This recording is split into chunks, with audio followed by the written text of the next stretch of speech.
नमस्कार।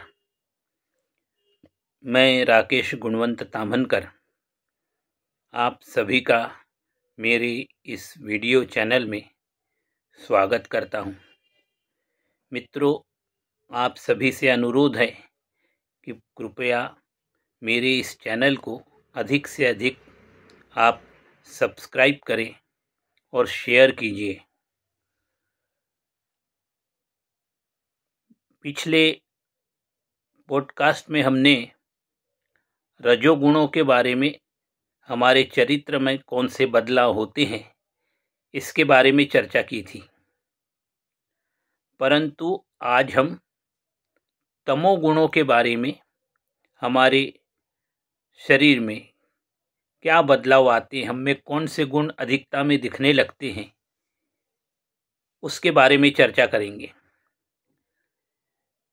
मित्रों, आप सभी से अनुरोध है कि आप ये तमोगुणों को अवश्य जान लें और प्रयास करें कि इसमें से एक भी तमोगुण हमारे चरित्र में नहीं दिखना चाहिए।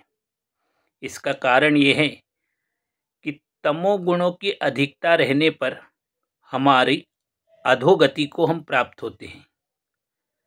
अधोगति को प्राप्त होना यानी हमारी कीर्ति, जो सत्कीर्ति फैलती है, वो अपकीर्ति में बदल जाती है।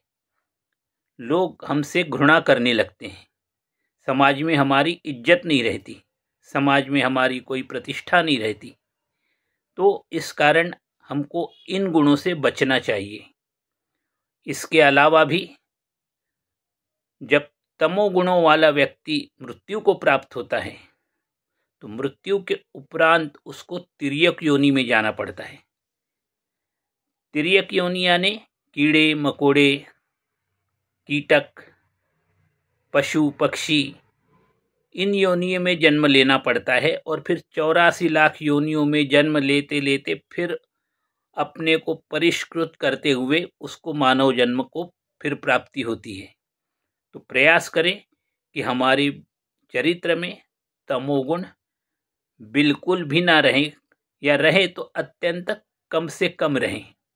तो चलिए आज का हम पॉडकास्ट प्रारंभ करते हैं।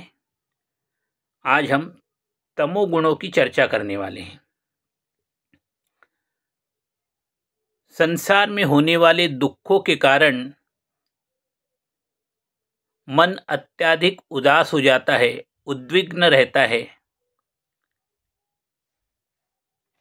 जिस व्यक्ति को अतिशय क्रोध आते रहता है, छोटी छोटी बातों में जो नाराज हो जाता है, ये तमोगुण के लक्षण हैं। अत्यधिक दुखी होना, छोटी छोटी बातों में दुख अनुभव करना, अपने मन को उदास बना के उद्विग्न होकर रहना और अत्यधिक क्रोध करना, छोटी छोटी बातों में क्रोध करना, ये सब तमोगुणों के लक्षण हैं। इनसे हमको बचना चाहिए। तमोगुणों का जो व्यक्ति रहता है ना, उसके मन में जब क्रोध का संचार होता है तो क्रोध का संचार होने के बाद वह न तो अपने माता पिता का, न भाई बहन का, न पत्नी का और न बेटों का, बच्चों का, किसी की भी परवाह नहीं करता और अपने व्यवहार से अपने आत्मजनों को ही दुखी कर देता है। तो क्रोध से हमको बचना चाहिए।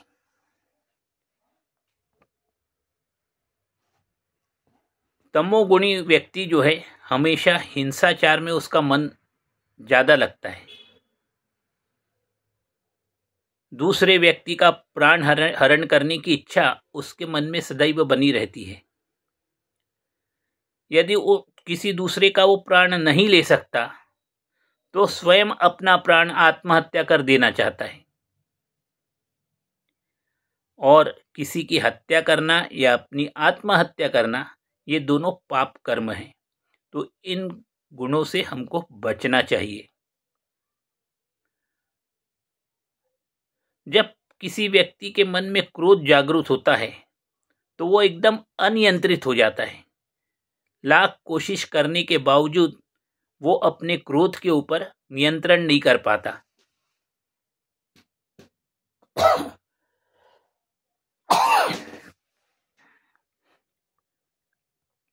और क्रोध नियंत्रित नहीं होने के कारण अत्यधिक तमाशा हो जाता है।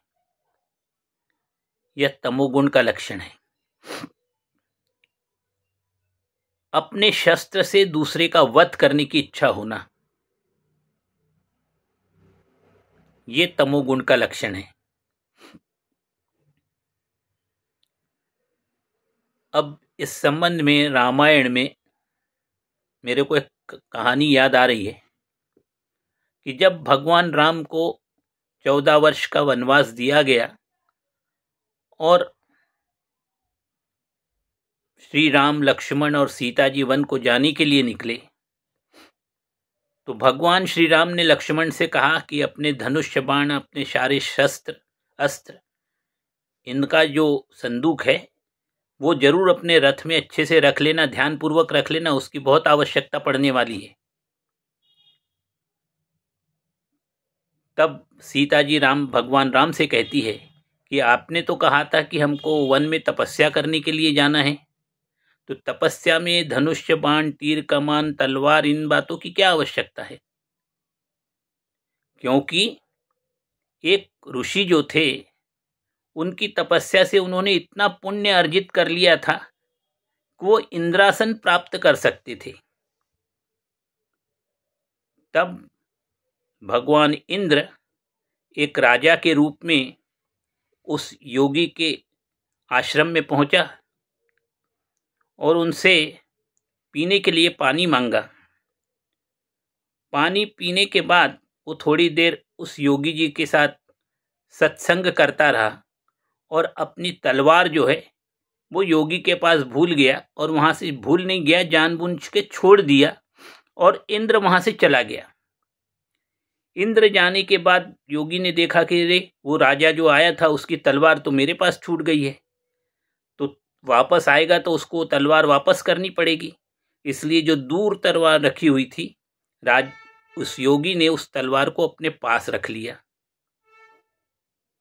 जब वो उनको जंगल में नदी के ऊपर नहाने के लिए जाना था, तो उन्होंने सोचा कि यदि वो तलवार वहीं पड़े रहेगी और कहीं इधर उधर हो गई, मिली नहीं, तो जब वो राजा आएगा तो मैं उसको कैसे लौटाऊंगा। तो इसलिए वो तलवार अपने साथ लेकर नदी पे नहाने के लिए जाने लगे। रास्ते में जो झाड़ी झंकड़ बीच में आते थे तो उनके पैरों में झाड़ियाँ उलझ जाती थी, सर में झाड़ियाँ लगती थी, तो उन्होंने उस तलवार का प्रयोग उन झाड़ियों को काट कर अपना रास्ता बनाने के लिए प्रारंभ कर दिया। धीरे धीरे योगी की आसक्ति उस तलवार के प्रति ज़्यादा बढ़ गई और उनका जो पुण्य फल है वो धीरे धीरे क्षीण होता गया, और अंततः वो जो अपना लक्ष्य प्राप्त करना चाहते थे उससे वो वंचित हो गए। तो इसलिए शस्त्र अपने पास रखना ये अपने आप में हमारे तमोगुण को जागृत कर देता है, और तमोगुण के कारण यदि शस्त्र आपके पास है तो अवश्य आपके मन में हिंसाचार की भावना जागृत होती है। इसलिए इस तमोगुण से हमेशा हमको बचना चाहिए। बहुत बार आपने देखा होगा कि लोग शादियों में जाते हैं, बंदूक चला देते हैं और फिर किसी को चोट लग जाती है। तो इन सब बातों से हमको बचना चाहिए।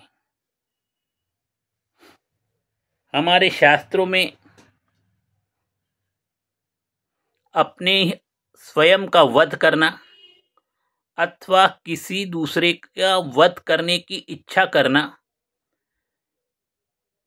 ये अत्यंत घृणित कार्य माना गया है और इसको तमोगुण में ही माना जाता है कि ऐसा व्यक्ति अत्यंत तमोगुणी है। अपनी आंखों से युद्ध देखना, युद्ध देखने की इच्छा करना, युद्ध में मृत पड़े हुए शवों को जाकर देखने की इच्छा होना, ये तमोगुण का लक्षण है। हमेशा भ्रमिष्ट रहना, बार बार अपना निर्णय बदलते रहना, सदैव अनिर्णय की स्थिति में रहना, ये तमोगुण का लक्षण है। बहुत लोग रहते हैं कि पहले कुछ समय पहले एक निर्णय लेते, थोड़ी देर बाद वो निर्णय बदल लेते, फिर दूसरा कोई निर्णय लेते। वो कुछ निश्चित कर ही नहीं पाते कि हमें क्या करना है। तो ये तमोगुण का लक्षण है। जिसे भूख ज़्यादा लगती है और इस भूख के कारण वो मीठा और कड़वा इसमें अंतर नहीं कर पाता, ऐसा व्यक्ति महान तमोगुणी व्यक्ति होता है। अपने प्रिय व्यक्ति की जब मृत्यु हो जाती है तो स्वयं अपने प्राण त्याग करने की इच्छा होती है, अथवा शोक के कारण आत्महत्या करने का वो प्रयास करता है। ये समस्त तमोगुण के लक्षण हैं। अक्सर ये देखा जाता है कि जब माता पिता का देहावसान हो जाता है, या पत्नी का देहावसान हो जाता है, या पुत्र का देहावसान हो जाता है, तो व्यक्ति के मन में आत्महत्या करने की या अपना जीवन ही लीला त्याग देने की इच्छा होती है। ये तमोगुण के लक्षण हैं।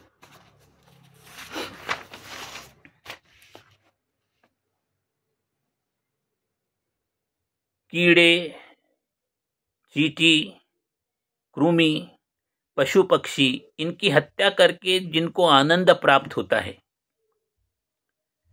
मन ही मन पशुओं की शिकार करने का जिसके मन में विचार आते रहता है, जिसके मन में प्राणियों मात्र के लिए कोई भी दया भाव नहीं है, ऐसा व्यक्ति तमोगुणी होता है। पैसे के खातिर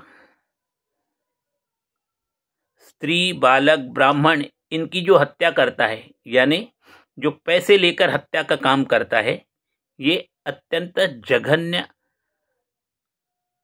दुष्टतापूर्ण कृत्य है।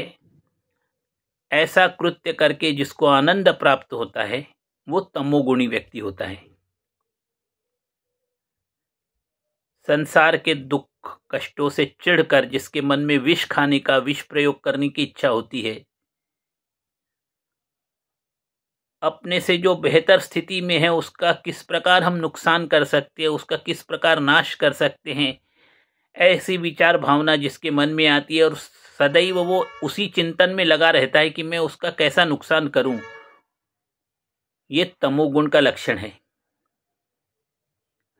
कपटी अंतःकरण, दूसरे के सर्वनाश करने की इच्छा, मन ही मन दूसरों के प्रति कपट कारस्थान करने की इच्छा, ये तमोगुण के लक्षण हैं।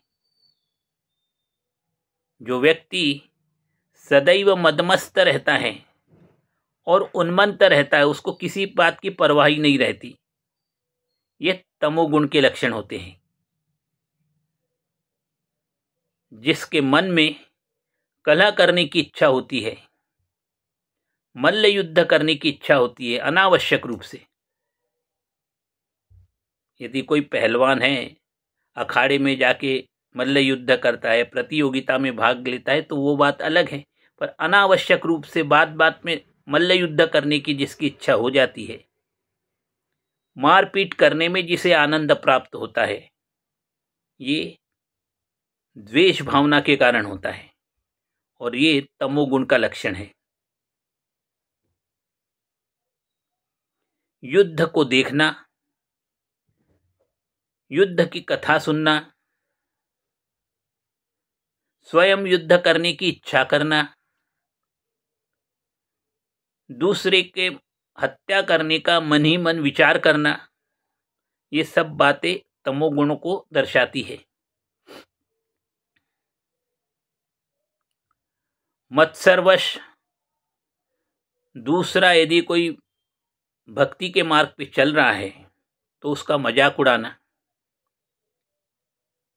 उसके भजन पूजन के काम मार्ग में व्यत्यय उत्पन्न करना, मंदिरों को नुकसान पहुंचाना, पुष्प और फलों को, पेड़ को काट डालना, अनावश्यक रूप से काट डालना, ये समस्त तमोगुणों के लक्षण हैं। मित्रों, ये जो 18 मैंने आपको तमोगुणों के लक्षण बताए हैं, इसमें से बहुत से गुण हम में, हमारे चरित्र में होते ही हैं। तो अपने चरित्र में होने वाले इन तमोगुणों को ढूंढिए और उनका तत्काल त्याग कीजिए, ताकि अपना जो सद्कीर्ति है उसको आप बढ़ा सके। लोग आपके बारे में हम सदैव अच्छा बात करें, आपके बारे में अच्छा ही बोले, तो इसके लिए आवश्यक है कि हमारे चरित्र में से तमोगुणों को हमको दूर कर देना चाहिए। तो आज का ये पॉडकास्ट यहीं तक। आपको ये मेरा पॉडकास्ट कैसा लगा? अवश्य अपने कमेंट बॉक्स में जाके अपना कमेंट लिखिए और याद रखिए, मेरे इस चैनल को आप अवश्य लाइक करें, सब्सक्राइब करें और अपने दोस्तों को शेयर भी करें। जय श्री राम। जय जय रघुवीर समर्थ।